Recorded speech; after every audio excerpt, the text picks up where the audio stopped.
He may even identify himself with it and believe that he is what he appears to be.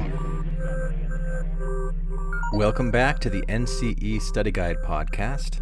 I'm Glenn Osland, and over the next several episodes, I'll be sharing a series of listener essays that were originally submitted to another podcast that I co-created back in 2012 called Infants on Thrones. Now, that show began as a space for people exploring life after Mormonism. It's actually one of the main reasons why I went back to school to become a therapist.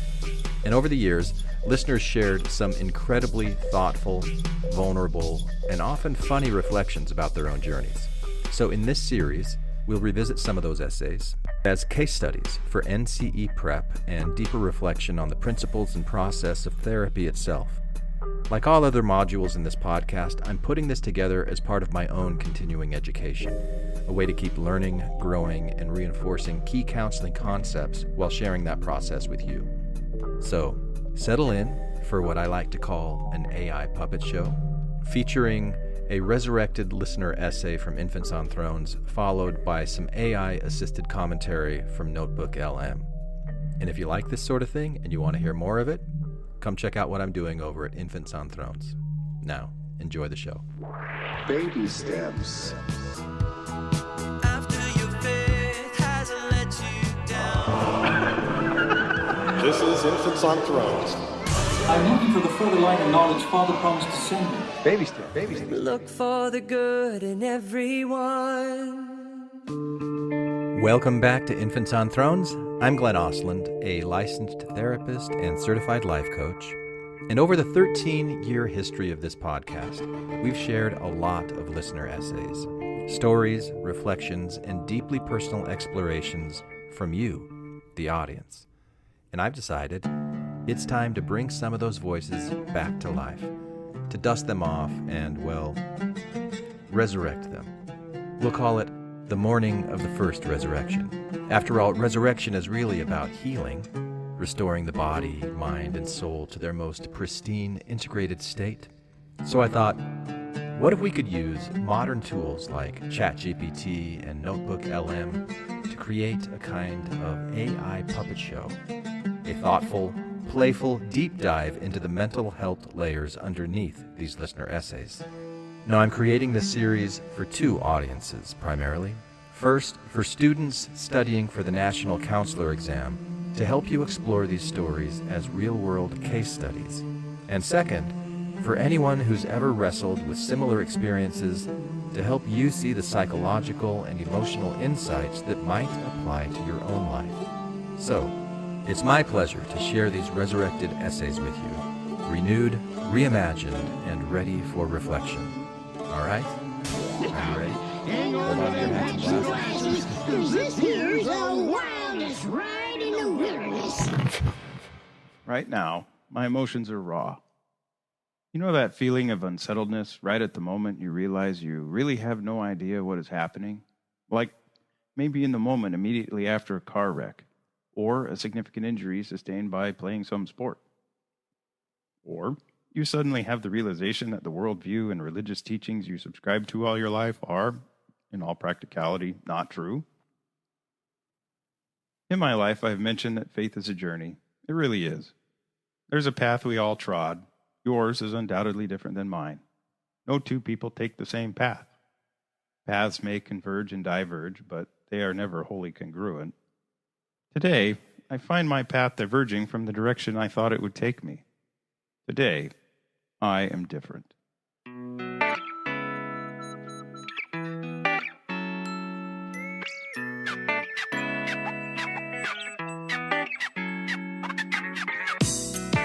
Dean Gary Hall of the Cathedral Church of Saints Peter and Paul likes to invite attendees to Sunday church services with the phrase that I'm presently drawing comfort from.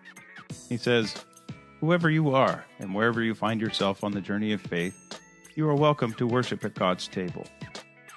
What he is literally doing is inviting all people, regardless of any circumstance or condition, to come take the bread and wine of communion. What he is figuratively doing is providing comfort to those who feel marginalized by extending the hand of grace to all people. While I don't personally know the very Reverend Gary Hall, I take his words for myself. I find myself in a journey of faith that has entered uncharted waters. There be monsters, as it were. I know many have gone before me, especially recently, but today, I have sailed beyond Cape Boador into the territory of monsters. President Brigham Young commonly employed the old ship Zion as a metaphor for the Church of Jesus Christ of Latter-day Saints. He said on one occasion, "We're in the midst of the ocean. The storm comes on, and as sailors say, she labors very hard. I'm not going to stay here," says one. "I don't believe this is the ship Zion, but we are in the midst of the ocean. I don't care. I'm not going to stay here." Off goes the coat, and he jumps overboard. The old ship Zion. I know a thing or two about ships. Stay on the ship, he says. Stay on the ship. In my career, as one who goes down to the sea in ships, the question has always vexed me. How does a captain know when is the right time to abandon ship? We are taught in survival classes that the best place for a person on the sea is on the ship. The decision to abandon ship is made when, in the best judgment of the ship's master, leaving the ship is more safe than staying on. But how do you know when that is? Many books, news articles, law cases, and investigative reports tell tales of when ship's captains have failed to make the right call. One of the more famous examples is that of Captain E.J. Smith. For those who don't know, he was the captain of the boat Leonardo DiCaprio and Kate Winslet rode on in that terrible movie. Seeing her coming out of the darkness like a ghost ship still gets me every time. His ship was the best, put in air quotes, the best ship ever constructed. It was fast, it was strong, it was luxurious. Could one possibly say it was true? But it sank on its maiden voyage, killing many of the passengers and crew. Just prior to Titanic's maiden voyage, Captain Smith is quoted as saying, "When anyone asks me how I can best describe my experience in nearly 40 years at sea, I merely say uneventful.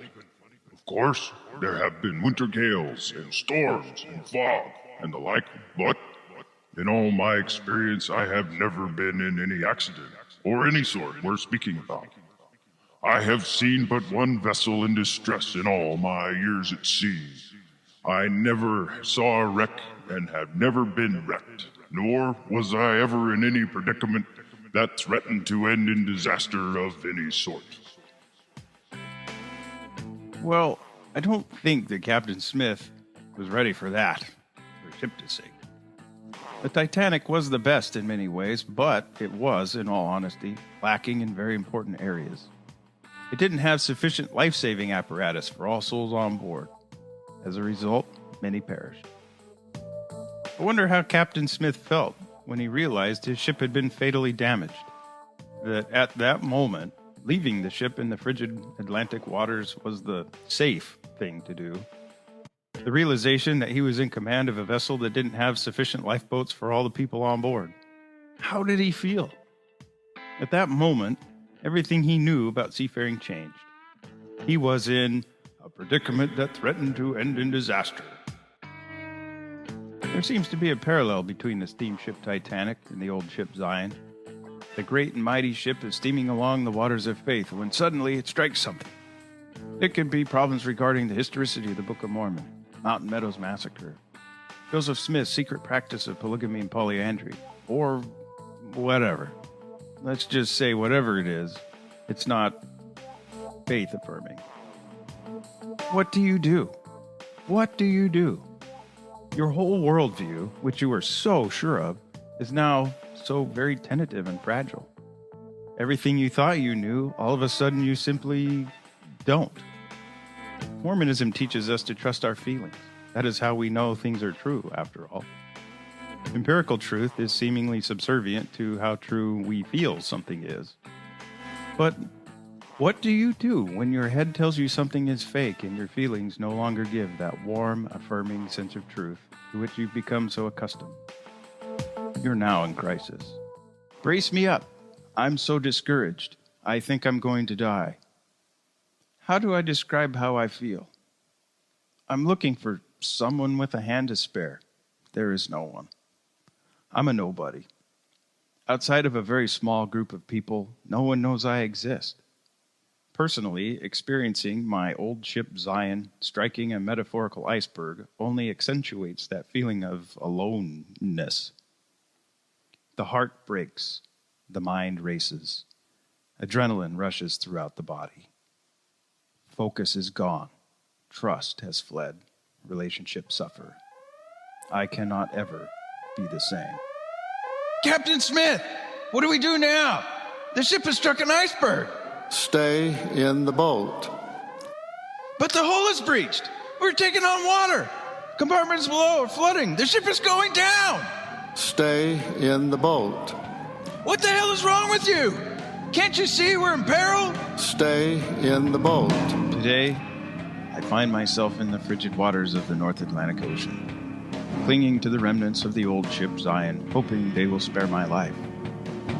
It seems that I was not fortunate enough to make it into one of those lifeboats, but that is okay. I can actually see more clearly now who I am.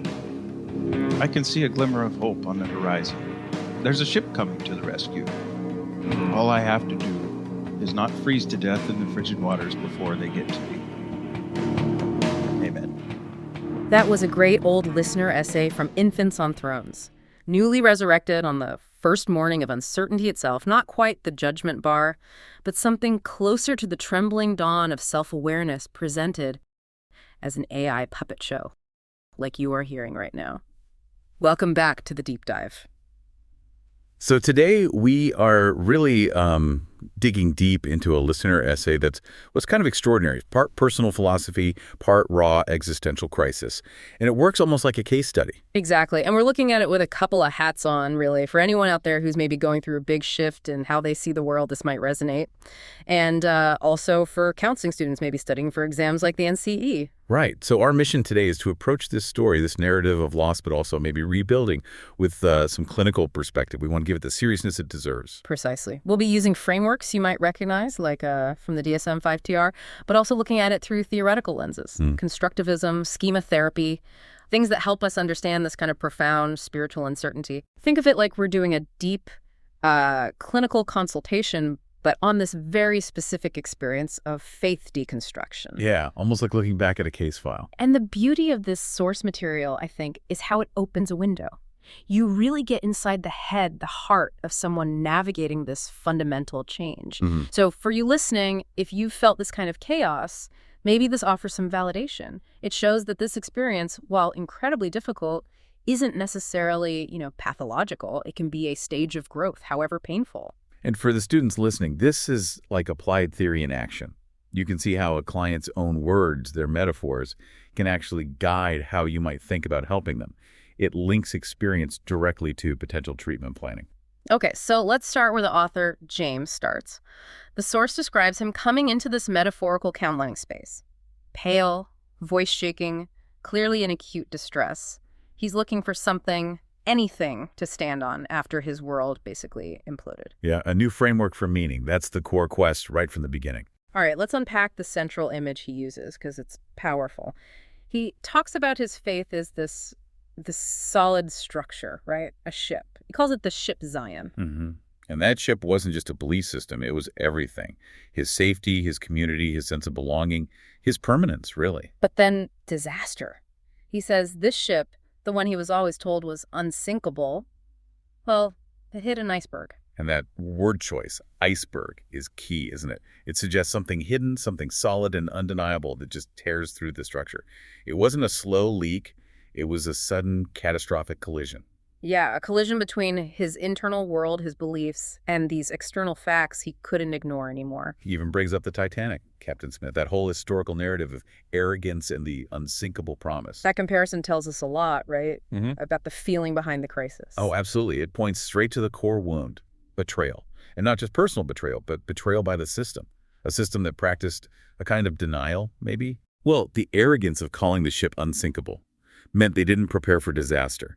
They didn't provide enough lifeboats. In James's case, the faith system, maybe, didn't provide the tools, intellectual or emotional, to handle doubt or contradiction. So when that core premise, it's unsinkable, it's absolutely true, failed, there was nothing left to hold on to.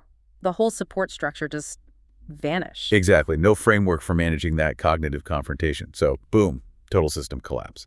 Which leaves James where? He describes himself literally in the frigid waters of the North Atlantic Ocean. Just sounds terrifyingly cold and alone. And it captures that feeling perfectly, doesn't it? The profound loneliness, the grief, the loss, especially when faith is tied so tightly to community. He's mourning the beliefs, sure, but also his identity within that group. He's lost his tribe. Completely. He's stripped it bare, just clinging to whatever wreckage he can find. That immediate shock and grief, it's like being plunged into salt water. But interestingly, the source material notes something else. Even in that immediate despair, there's this tiny, faint feeling, like an undertow of renewal. He says something like, I can actually see more clearly now who I am. And that's the crucial therapeutic opening, isn't it? That paradox. The catastrophe dissolves the old identity, the one built on the ship, but in doing so, it somehow illuminates the person underneath, the authentic self that was maybe always there. So he's in this in-between space. Liminal, you called it. Yes, liminal. That threshold space, it's dangerous he could drown, but it's also vital. It's the space between drowning and potentially discovering something new. He's hoping for rescue from the outside, like another ship. Right, he mentions hoping for a rescue ship. But that little flicker of clarity, that's the beginning of realizing the rescue might have to come from within. The work isn't finding a new, perfect ship. It's about discovering he can survive the cold water, that he can maybe learn to swim. Okay, let's try and frame this more formally, like a clinician would. What's the presenting problem here? How would we state James's situation initially? Right, if we were doing a formal intake summary, we'd synthesize it. We'd say the presenting problem is acute existential distress. And it's a direct result of the collapse of this long-held religious worldview. And the symptoms? They're pretty pervasive based on his description. Yeah. Things like identity loss, that who am I now feeling, debilitating self-doubt, social isolation, which is huge in these cases, intrusive thoughts, often self-critical, maybe echoing old doctrines about doubt or sin, and difficulty concentrating on everyday life. Makes sense. The ground fell out from under him. What keeps this distress going? What are the maintaining factors? Well, the trigger, the precipitating event, was that cognitive confrontation, the iceberg. But what keeps him stuck in the cold water, so to speak? A few things. There's often deep shame, maybe internalized from the old system's judgment of doubters. Then there's the very real social alienation. Losing your community is traumatic. Fear of rejection, maybe from family still in the faith, maybe even a lingering fear of divine rejection.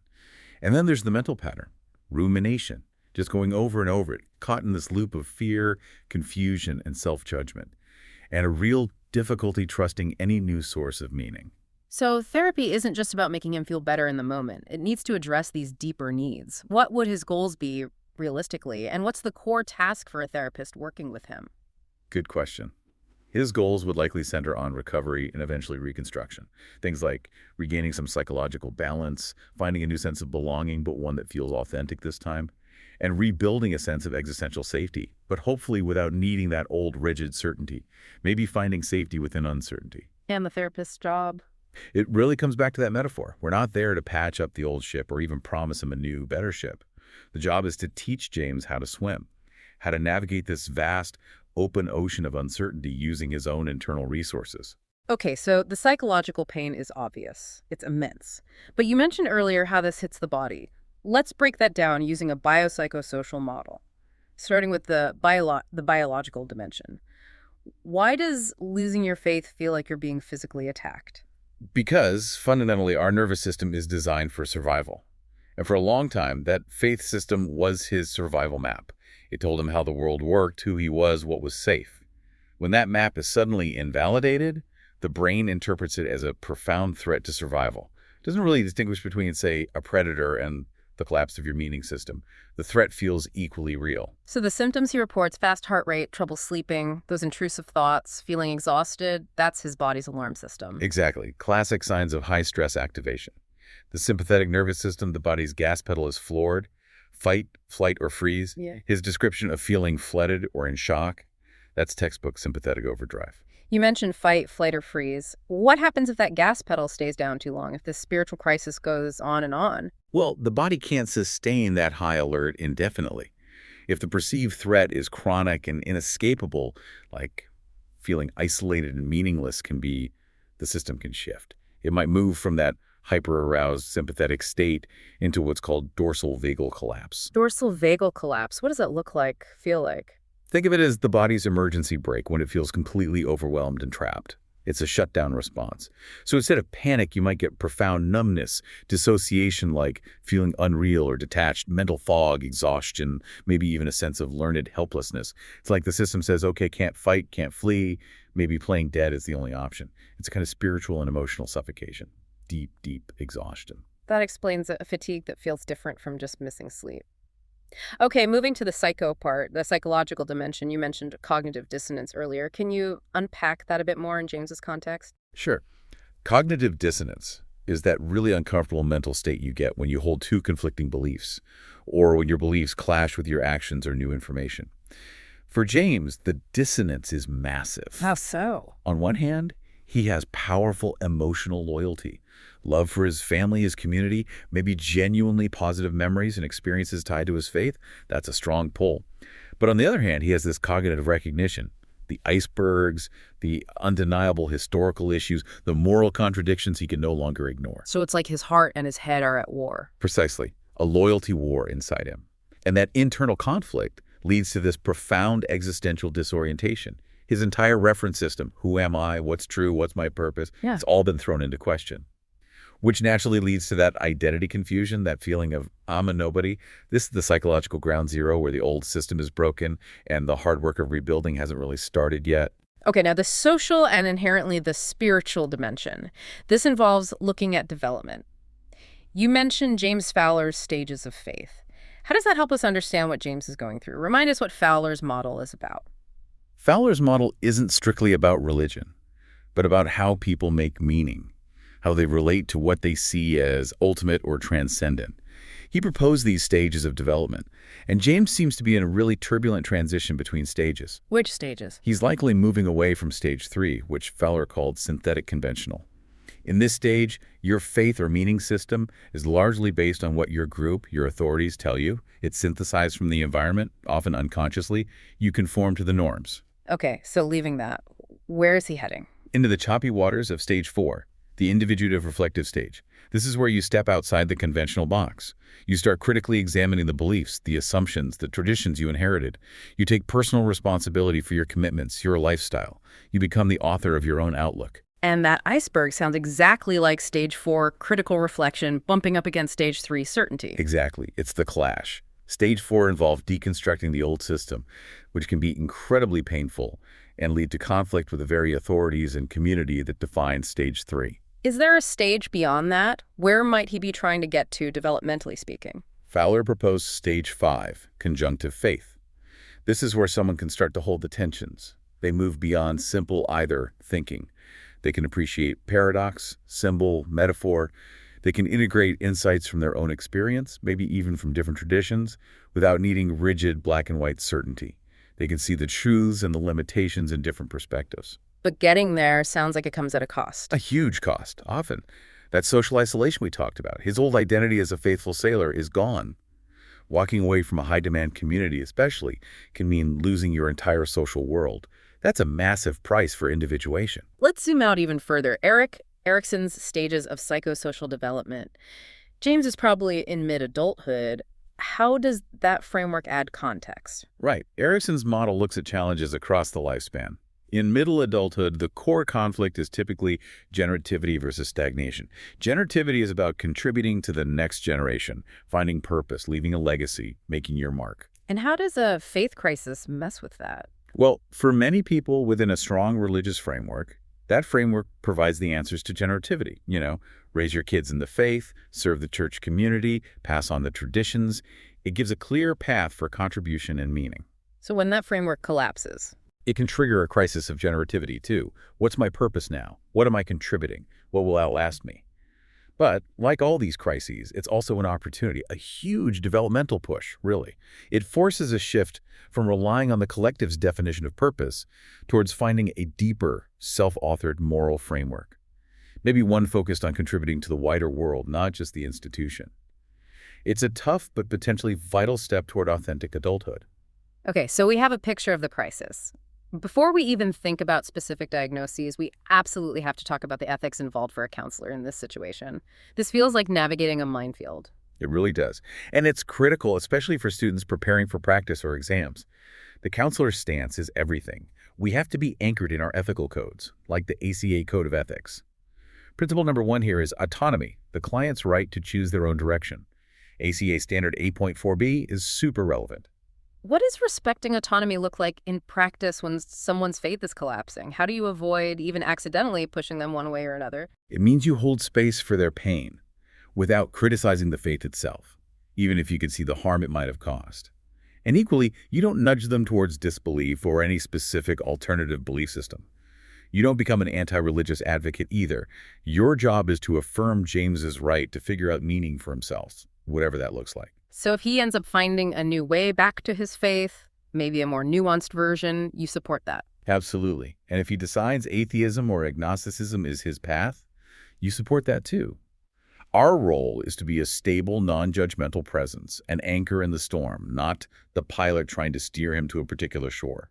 We don't impose our values, period. And alongside autonomy, there's cultural sensitivity, right? Standard E.5b. Faith isn't just belief, it's often deeply cultural. Hugely important. We're dealing with identity loss that feels like losing your culture, your family, your history. You can't just dismiss the past. That faith community, that old ship, it wasn't all bad. It likely provided structure, comfort, belonging, maybe important values or family traditions for years. So you have to respect the whole picture. Yes. You help the client maybe sort through it, separate the genuinely positive or meaningful aspects from the parts that caused harm or are no longer believable. Invalidating their formative experiences is like invalidating the client themselves. You treat the loss of that community with the same respect you'd give to grieving any major cultural or family rupture. Okay, ethically grounded. Now, let's talk practicalities for clinicians and students. Diagnosis. Using the DSM-5-TR. How do we code this kind of acute distress without slapping a lifelong label on what might be a temporary, albeit severe, reaction? Good point.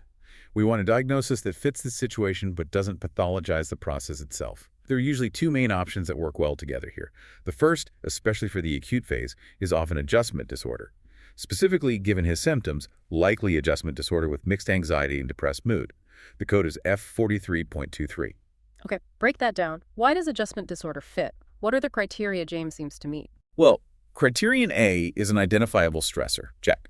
The collapse of his worldview and losing his community. That's about as identifiable and stressful as it gets. The symptoms, anxiety, sadness, confusion, must develop within 3 months of the stressor. Plausible here. And criterion B. That requires either that the distress is way out of proportion to the stressor, which is subjective, but arguable here given the depth of the crisis, or that it causes significant impairment in functioning. James reports trouble concentrating, social withdrawal. Yeah, that sounds like impairment. And crucially, adjustment disorder is for situations where the full criteria for another disorder, like major depression, aren't met, and the symptoms don't represent normal bereavement. Assuming this distress hasn't lasted more than 6 months after the stressor ended, which is tricky if the stressor is ongoing internal conflict, it fits the acute picture. What other disorders would we need to rule out, just to be thorough for the students? Definitely major depressive disorder. While James is clearly depressed, we'd look for more severe, pervasive symptoms like significant weight change, psychomotor changes, persistent thoughts of death, lasting most of the day, nearly every day for 2 weeks. Adjustment disorder captures distress that's situational. Also PTSD. While the experience is traumatic emotionally, the trigger isn't typically a criterion. A trauma like physical violence or disaster in the DSM sense, it's more of an existential, meaning-based trauma. Okay, adjustment disorder makes sense for the acute reaction. What's the second coding option you mentioned? The non-pathologizing one? That's using a V code, or in DSM-5, a Z code, specifically Z65.8, religious or spiritual problem. This code is brilliant because it explicitly acknowledges that the main source of distress is a disruption in the person's meaning system, their spirituality, or their relationship with their faith tradition. So it names the problem without calling the person disordered for having it. Exactly. It validates the legitimacy of spiritual struggle as a reason for seeking help. And importantly, you can use it alongside the adjustment disorder diagnosis. They aren't mutually exclusive. Z65.8 highlights the content of the problem, while F43.23 describes the reaction pattern. Got it. One more thing to rule out, maybe. He says, I'm a nobody. Could that point to something like an identity disturbance? That's a really important differential to consider. That phrase sounds alarming. But in the context of faith deconstruction, feeling like a nobody can be a common transient experience. Your entire identity was wrapped up in the group, the beliefs. When that goes, there's a vacuum. So how do you tell if it's transient or something more chronic? You'd explore his history. Does he have a long-standing pattern of unstable identity, unstable relationships, difficulty regulating emotions, impulsive behavior? If that pattern exists across his life, you might explore personality dynamics.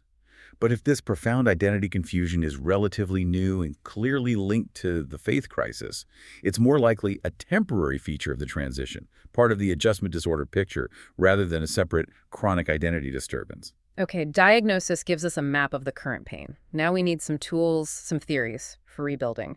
You mentioned 3 frameworks: constructivist, schema, and transpersonal. Let's start with constructivist therapy. George Kelly's ideas, right? Right. Kelly had this fascinating idea that we're all basically scientists. We create these internal theories or personal constructs to make sense of the world and predict what's going to happen. They're like mental scaffolding. Distress happens when our constructs, our scaffolding fails, when reality doesn't match our predictions. And therapy helps rebuild the scaffolding. Exactly. But not by giving the client a prefabricated new set of beliefs. It helps the client explore their own way of construing things, identify where the old constructs broke down, and experiment with new, more flexible ways of seeing and predicting. How does this fit James perfectly? Well, that ship Zion. That was his entire construct system. It was built on these rigid, bipolar constructs: faithful versus doubtful, chosen versus lost, obedient versus condemned. The core prediction was, if I am obedient, faithful, I will be safe, chosen. And the iceberg smashed that prediction. Totally. The facts contradicted the system. The scaffolding collapsed. Now he's floating in what Kelly called constructive alternativism. Okay, that sounds complex. Simplify constructive alternativism. It basically means realizing that there isn't just one right way to see things. There are infinite alternative ways to construe reality. But for James right now, that's terrifying. The old map is gone, and he's suddenly aware of a million possible maps, but he doesn't know which one, if any, to trust. He's paralyzed by the uncertainty and the sheer number of alternatives. So a constructivist therapist would help him explore those alternatives. Yes. Maybe using tools like Kelly's repertory grid technique, which helps people map out their personal construct system visually. See how they rate different people or ideas on constructs like certain versus questioning or safe versus dangerous. It helps make the internal confusion more concrete. Then, crucially, encourage small, safe experiments in living. Trying out new ways of thinking or behaving, not to find the right answer, but just to see what happens. Testing, meaning through curiosity, not demanding certainty. Okay, that makes sense. Framework 2, schema therapy. It's for young. This seems like it connects the current crisis to deeper patterns, maybe from earlier life. Exactly. Schema therapy bridges cognitive behavioral ideas with psychodynamic and attachment concepts. Jung proposed that we all have core emotional needs like safety, connection, autonomy, self-worth. If these needs aren't met adequately in childhood or adolescence, especially within important relationships like family or potentially a religious structure, we can develop what he called early maladaptive schemas. Maladaptive schemas, like ingrained negative patterns. Yeah, deep, pervasive patterns of thinking, feeling, and behaving. They feel true, even when they cause pain.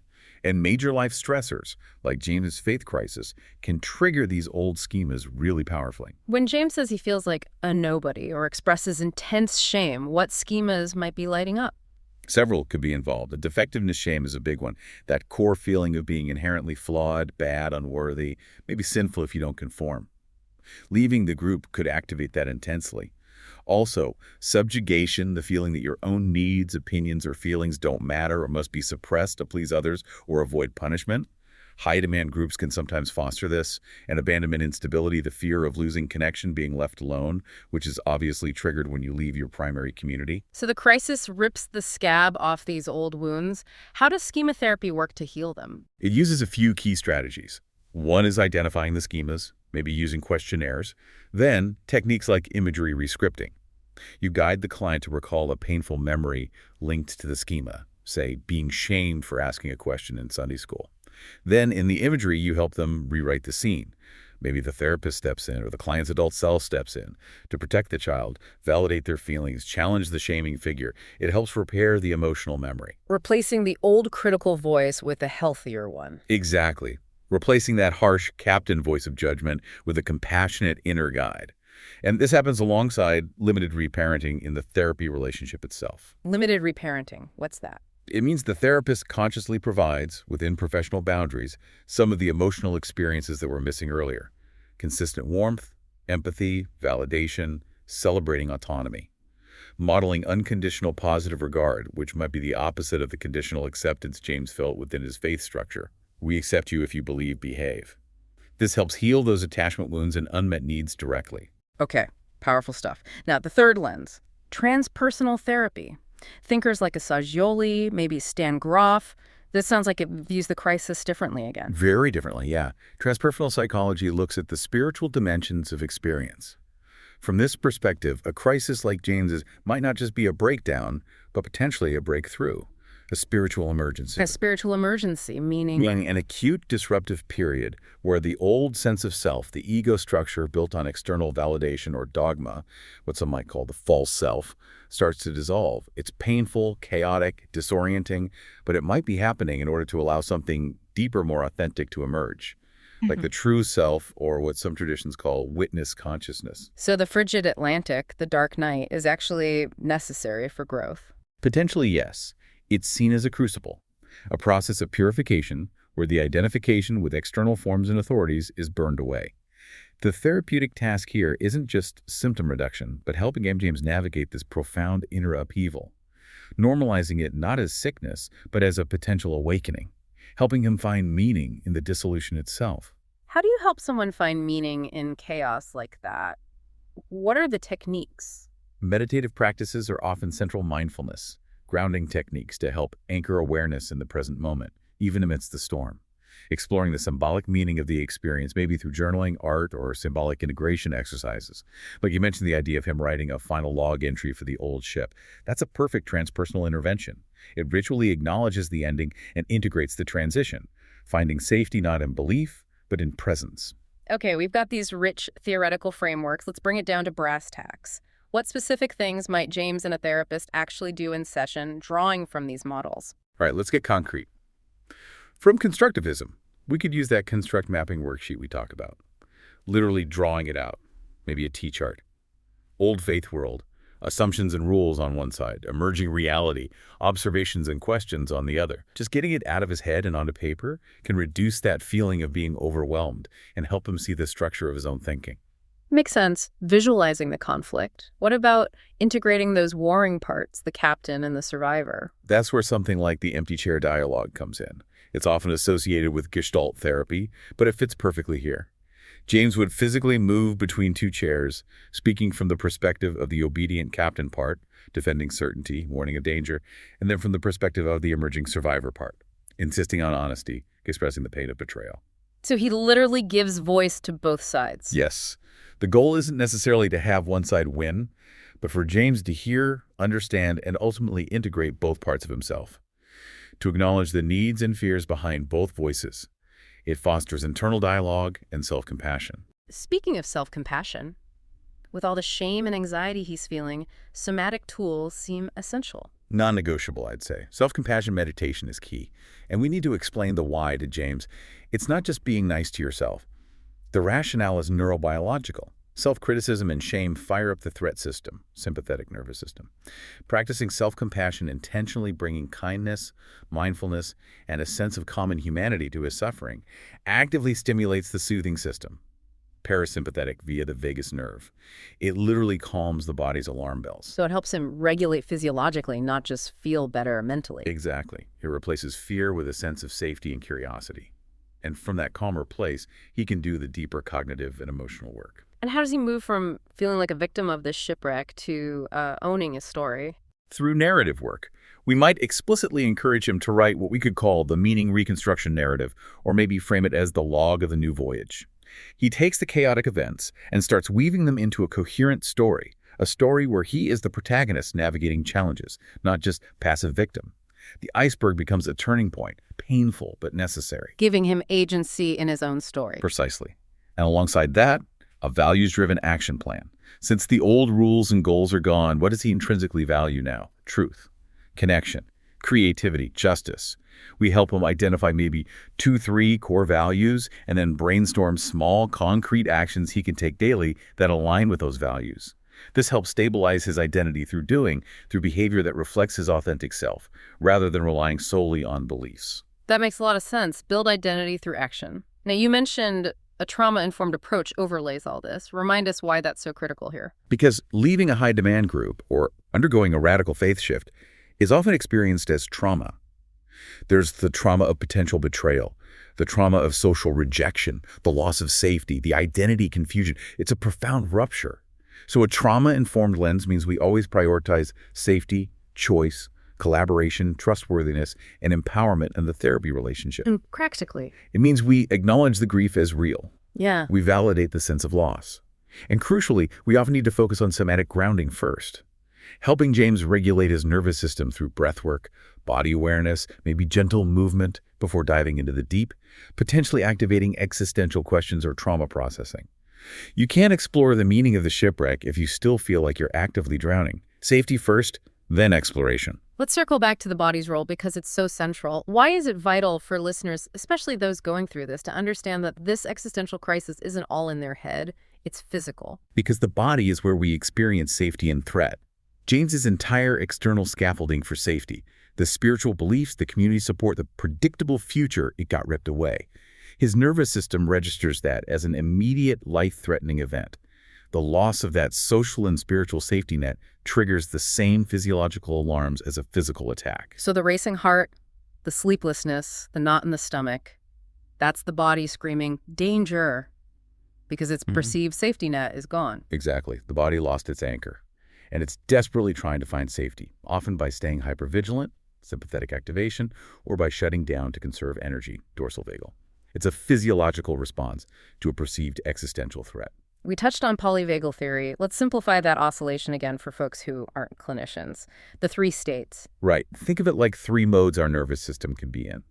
There's the ventral vagal state. This is the social engagement system. When we feel safe, connected, calm, curious, we can relate to others, learn, rest. It's the safe and social mode. Okay, the ideal state. Then there's the sympathetic state, the mobilization system. Fight or flight, activated by threat. Heart races, muscles tense, breathing gets shallow, ready for action. Panic, anxiety, anger, live here. The danger alert mode. And third, the dorsal vagal state, the immobilization system. Yeah. This is an older evolutionary path. When fight or flight don't work or seem possible, the system can shut down. Numbness, disconnection, collapse, dissociation, feeling helpless or hopeless. The shutdown mode. And James is bouncing between sympathetic panic and dorsal shutdown. Likely, yes. Oscillating between feeling overwhelmed and activated and feeling numb and collapsed. And the really cruel twist is the role of his former community in this polyvagal context. How so? For years, that faith community probably served as a primary source of ventral vagal co-regulation. Being with trusted others, shared rituals, common beliefs, these things signal safety to our nervous system, helping us feel calm and connected. It was his safe harbor. Exactly. But now, after the rupture, cues associated with that very community, maybe seeing old friends, hearing certain phrases, even just the internal feelings of shame or doubt taught by the group, these now signal danger or rejection. The very thing that used to bring safety now triggers a threat response. That's a profound betrayal at the nervous system level. It's like a relational trauma. Wow, okay. And this chronic stress doesn't just feel bad, it can actually impact physical health. You mentioned psychoneuroimmunology, PNI. Right. PNI studies how our thoughts and feelings, psycho, nervous system, neuro, and immune system, immunology all interact. We know that chronic stress, like James is experiencing, leads to sustained high levels of stress hormones, particularly cortisol. Cortisol is bad. It's essential in short bursts for dealing with threats. But when it's chronically elevated, it can suppress immune function, increase inflammation throughout the body, mess with sleep, digestion, memory, you name it.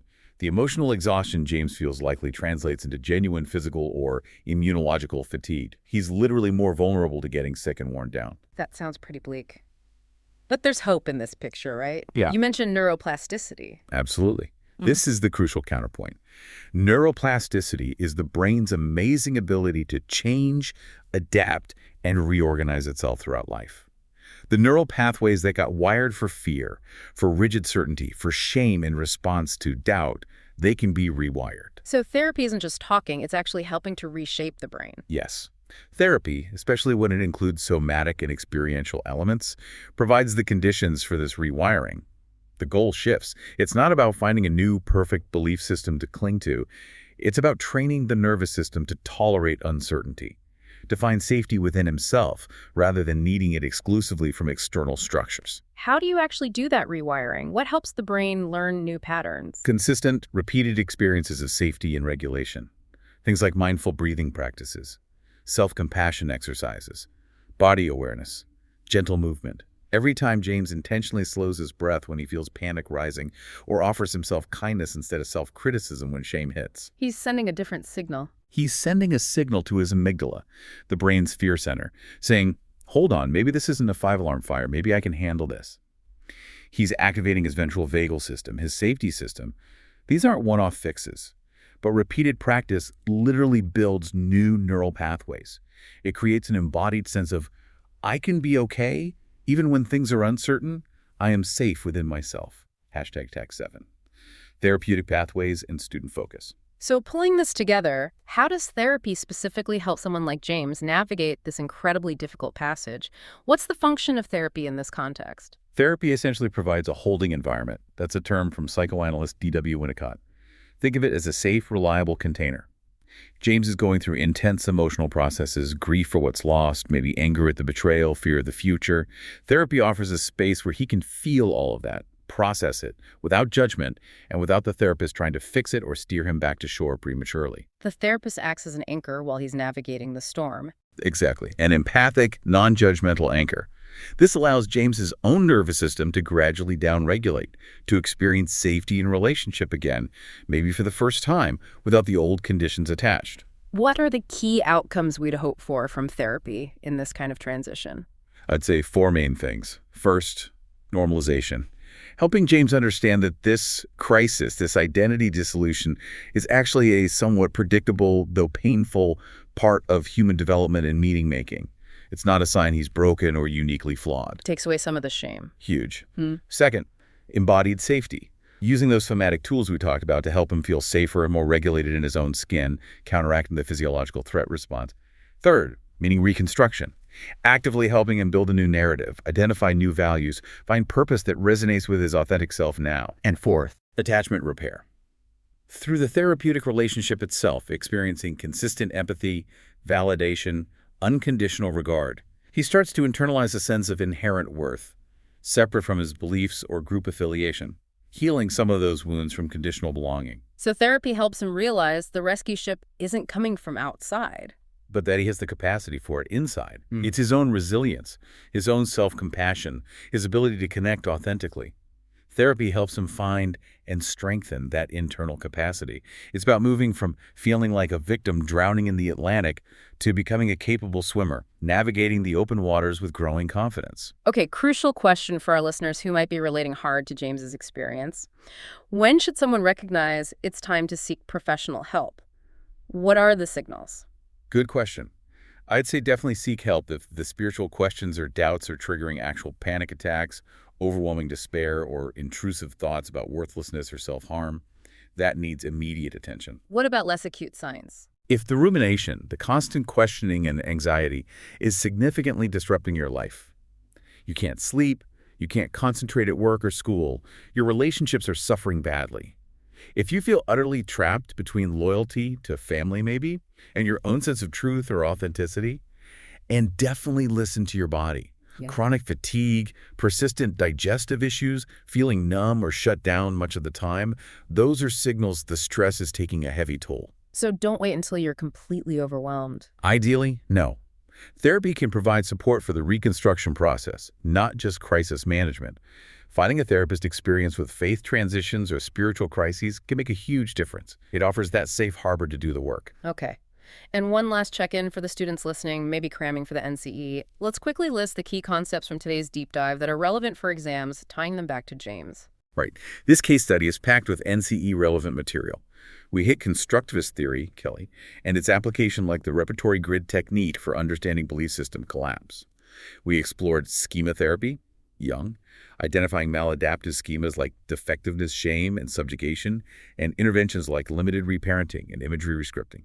We also talked about the transpersonal view. Yes, differentiating a potential spiritual emergency from pure psychopathology. We anchored the physical experience using polyvagal theory, Corges, understanding sympathetic dorsal states, and the loss of ventral vagal co-regulation. Our change mechanisms rely on cognitive reappraisal and the concept of neuroplasticity. And the overarching issues. Addressing the existential vacuum, Frankl might come to mind, through meaning reconstruction, and throughout the absolute necessity of therapeutic alliance and multicultural competence, understanding faith as culture, and adhering to ethical principles like autonomy.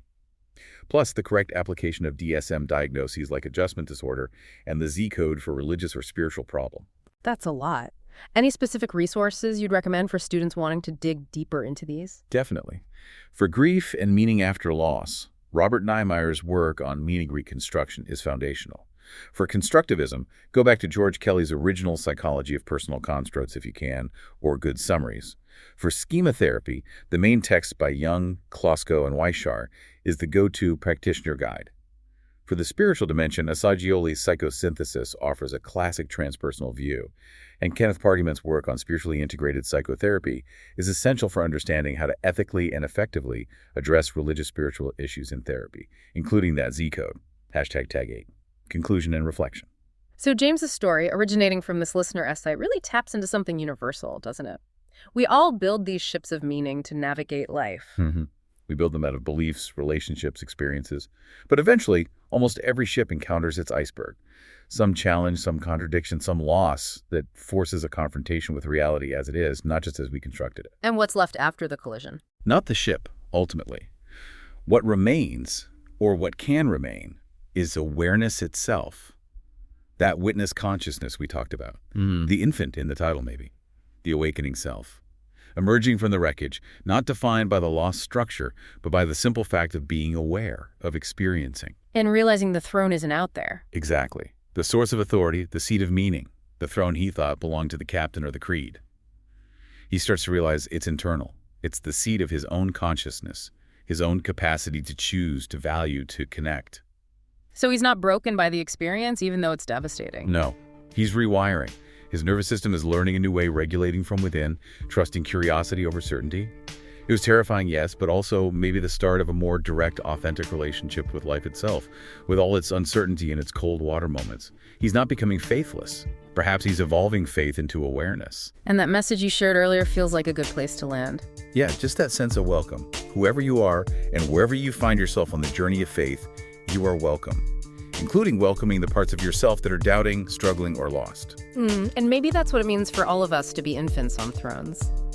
And with that, the AI puppet show ended. Imprint this haiku upon your heart. Ship splits on truth's edge. Cold sea baptizes the mind. Breath becomes belief. Thank you for listening to Infants on Thrones. 1, 2, 3. Be in orbit.